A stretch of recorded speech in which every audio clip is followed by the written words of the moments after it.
Here's another look at their EM mode. Out of a 2-3-1, and this is our play that we essentially stole from them, our Cuse play. So it's going to be here on the trigger, and this is going to be a cut in, and then they're going to kind of wheel up on both sides. But this guy, which would be Sam for us, kind of pinches the pipe on the backside. He definitely pinches the pipe on the backside, doesn't kind of.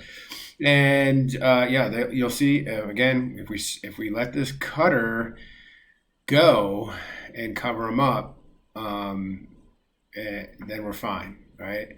What they're counting on is this cutter's going to take this guy with him. So we want to pass that off so that this isn't a 2v1 right here with these two guys, right? So if we kind of pass that off, worst case scenario, 5, 10, 15, we have Zach come up and kind of accept that cutter, but also play with some length on the string. And we're matched up here, we're matched up back here. And so Zach would be kind of splitting two right here as the string in Gator.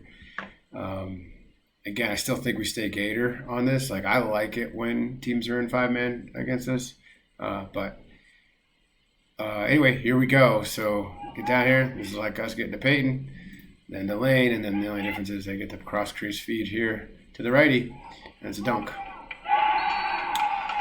So exactly how we run Cuse.